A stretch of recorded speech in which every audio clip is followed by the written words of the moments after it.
In this video, we'll discuss the story that happened in 2019. Jassy Correia was planning to celebrate her 23rd birthday at one of the entertainment venues in Boston. However, she didn't return home after meeting with friends. What happened to her was in the news of many American TV channels.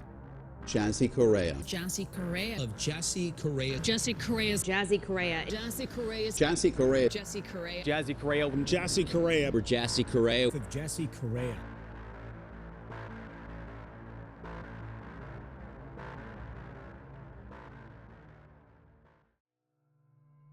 Jassy Gelsa Correia was born in Praia, the capital and largest city of Cabo Verde. When Jassy was 3, her father immigrated to the United States with her. They lived in Dorchester, Massachusetts. Boston became her home, where she grew up, went to school, and later became a loving mother to her daughter Gabriella. Jassy's personal life wasn't a fairy tale. About a year before the events we'll discuss today, Gabriella's father, Miguel Castro, attacked her. She wanted to leave him, but Miguel wouldn't let her go. Instead, he beat her badly. Later, Jassy went to the police, and eventually the court sentenced Miguel to 4 years in prison. Jassy worked as a waitress at the Boston restaurant Del Frisco. She loved to dance and was passionate about photography. The young woman treasured her time spent with her family, friends, and daughter. She enjoyed going to the park with her little daughter. On the evening of Saturday, February 23, 2019, Jassy left her 2-year-old daughter with her family because she planned to celebrate her birthday with friends. They decided to go to Venue, a nightclub in Boston's Theater District on Warrenton Street. She put on her new orange jumpsuit and had a good evening. A few days later, her friend told the police that she and Jassy spent the night dancing and drinking champagne. After the nightclub closed, Jassy and her 2 friends went outside. As it often happens, the friends unfortunately went their own way, and Jassy was left alone. She didn't come home after that night. Her phone was off, and all calls went straight to voicemail. Sunday, Monday, no news from Jassy. No one has seen her since she left the venue on Sunday morning. On Tuesday, February 26th, her father, Joaquin Correia, accompanied by a friend of Jassy, went to the police station and reported that his 23-year-old daughter had disappeared. The police launched an investigation. The first thing the detectives needed to find out was where Jassy went after she left the nightclub. Her family and friends distributed information flyers to passers-by and around the city, hoping that someone would share important information. Detectives talked to Jassy's friends who were with her that night. However, this did not help the investigation much since they did not know where she had gone. After leaving the nightclub, they said their goodbyes, and Jassy planned to return home. The police interviewed witnesses and examined CCTV footage from cameras in the club and the streets closest to it. One of the recordings showed Jassy on the sidewalk on Tremont Street near the nightclub, where she communicated with several people at 2:14 a.m. It was after she left the nightclub. The footage also showed Jassy, who was apparently under the influence of alcohol, getting into an Uber that she didn't order. The young woman mistakenly got into the wrong car. To put it mildly, the driver wasn't happy about it. They started arguing, and he pushed her out of the vehicle. What happened next was of particular interest to investigators. She continued arguing with the driver after being forced out of the car. At that moment, an unknown man approached her and offered to take his hand. He took her aside a little, and they started talking about something. Perhaps she wanted to leave, but this man wouldn't let go of her hands. In this recording, you can see that they are standing on the sidewalk, and this man, holding Jassy's hands, pulls her towards him.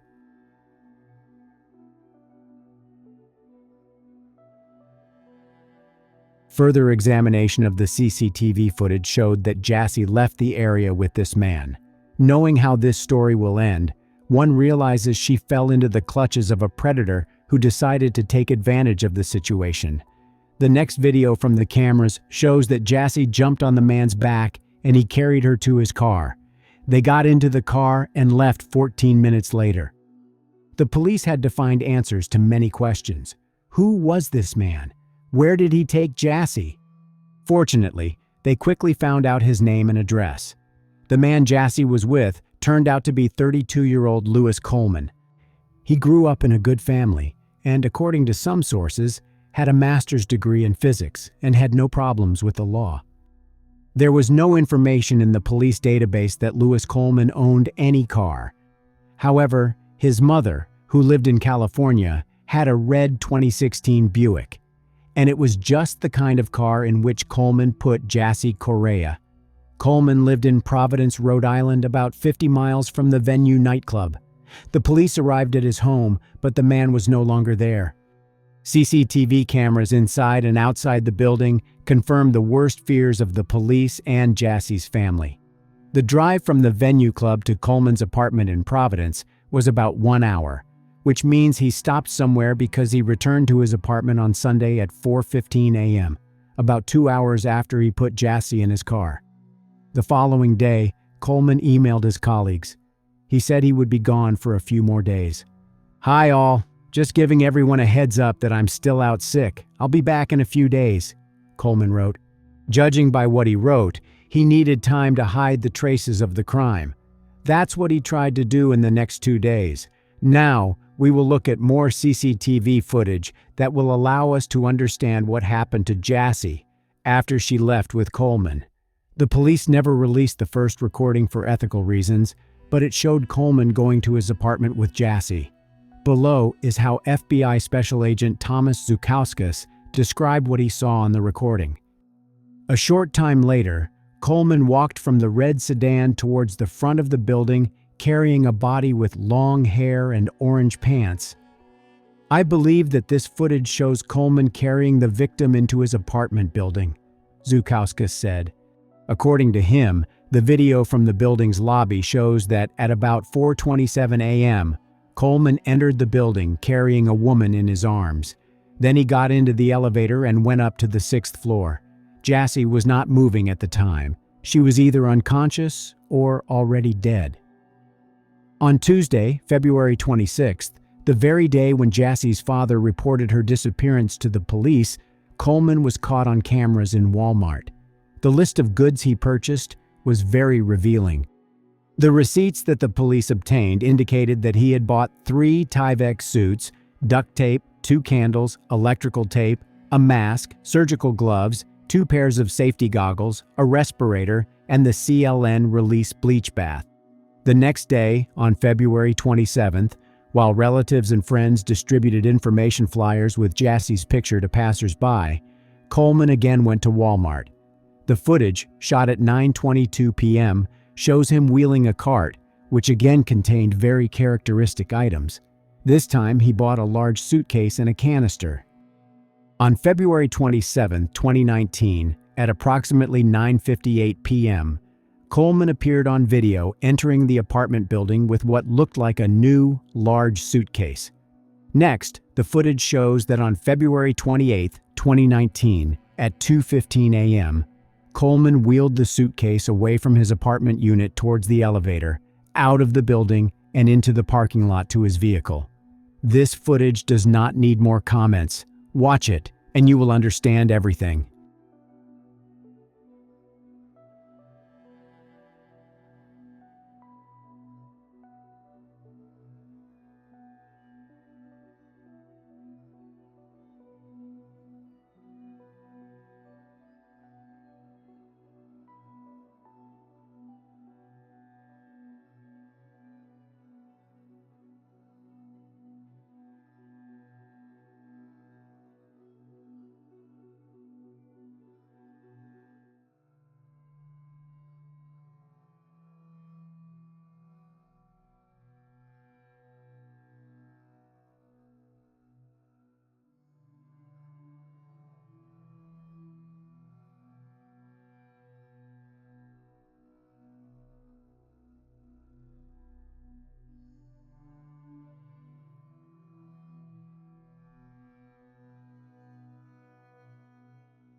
Coleman appeared to have difficulty lifting the suitcase into the trunk of his car.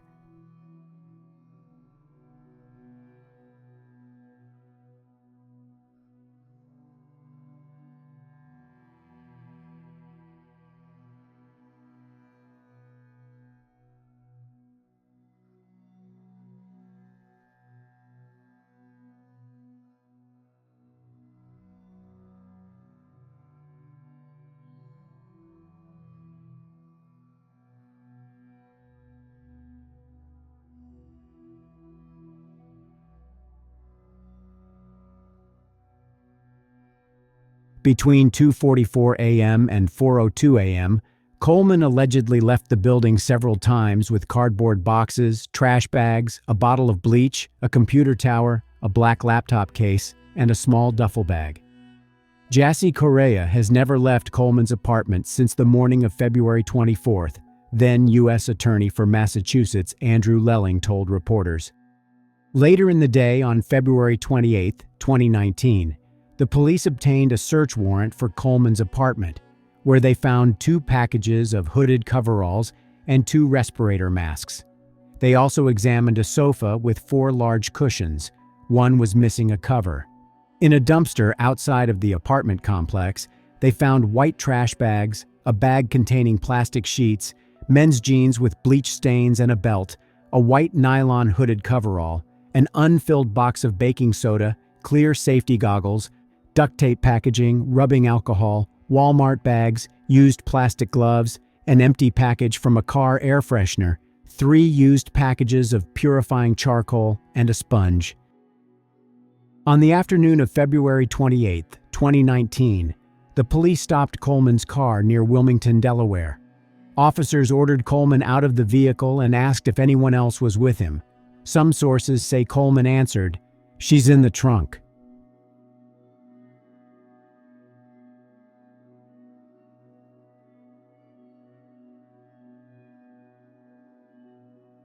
In the trunk of Coleman's vehicle, officers discovered Jassy's body wrapped in a sofa cushion cover, which was inside a black trash bag inside of a large suitcase that matched the one Coleman brought into his apartment on February 27, 2019.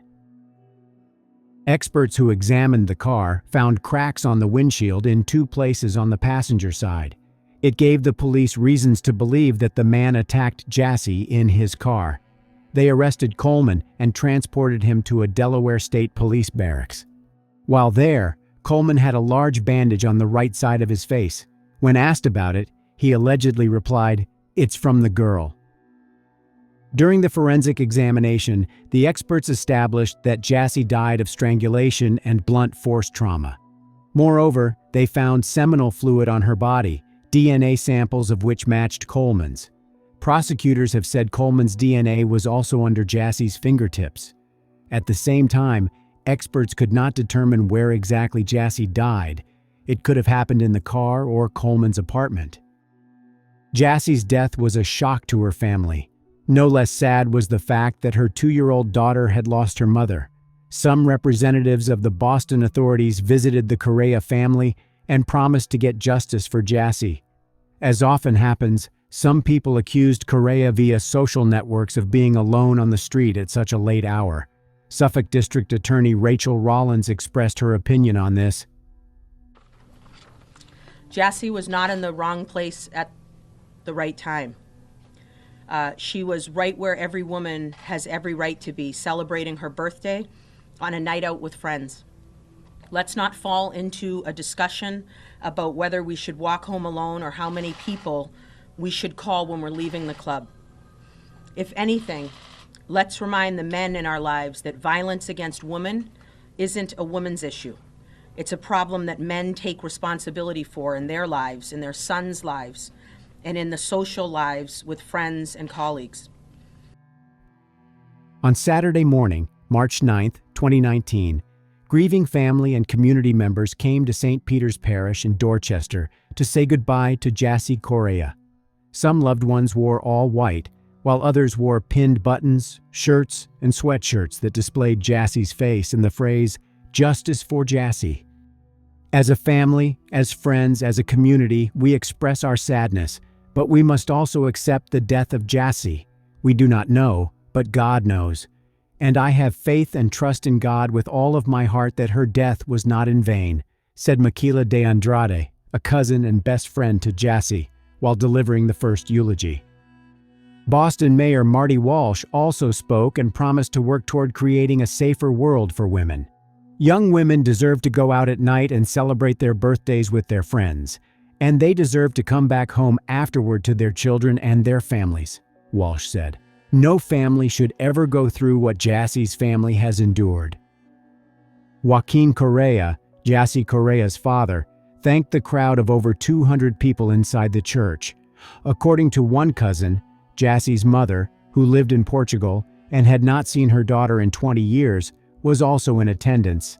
The parents appeared stricken with grief as they prepared to lay the 23-year-old to rest. There were no empty seats at the church. Many people lined the back wall. Joaquin Correia thanked the city for its support and all of the different law enforcement agencies and departments that did not spare effort in resources in fulfilling their noble and risky mission in the 3 states involved.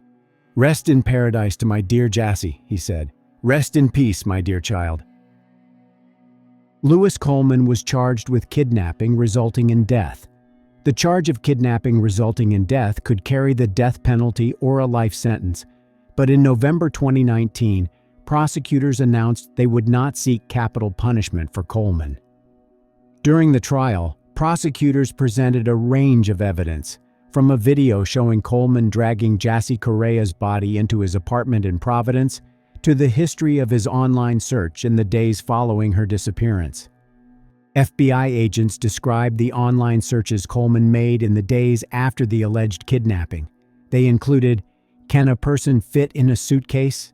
"How to pull tooth out that is not loose."